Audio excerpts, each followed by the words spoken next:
توضيح لمتابعين صفحة فيديوهات. سعر جهاز ستارلينك يبلغ $550 أمريكي، وهو ما يعادل تقريبا 302,500 ريال يمني. أما تكلفة الاشتراك الشهري فتبلغ $50، وهو ما يعادل حوالي 27,500 ريال يمني.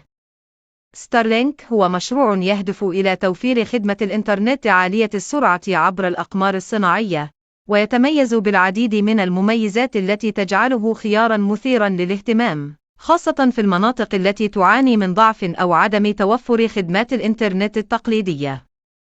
إليك بعض المميزات الأساسية لستارلينك. سرعة عالية.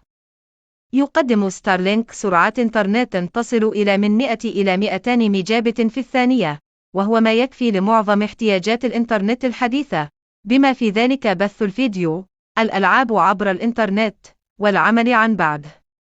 تغطية عالمية. ستارلينك يمكنه تقديم الإنترنت في المناطق النائية أو الريفية التي لا تصلها خدمات الإنترنت الأرضية بسهولة، وذلك بفضل شبكته الواسعة من الأقمار الصناعية.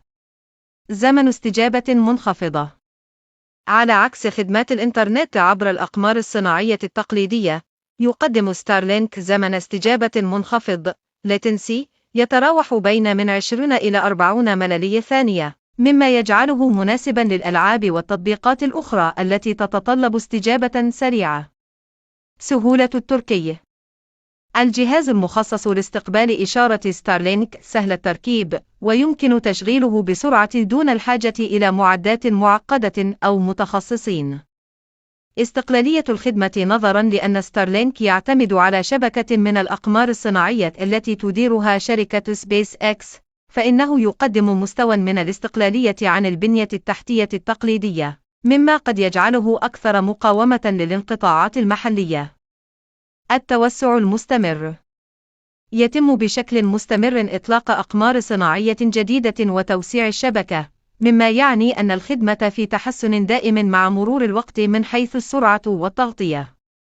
هذه المميزات تجعل ستارلينك حلاً جذاباً للأشخاص الذين يبحثون عن إنترنت موثوق وسريع، خاصة في المناطق التي يصعب فيها الحصول على خدمة إنترنت جيد.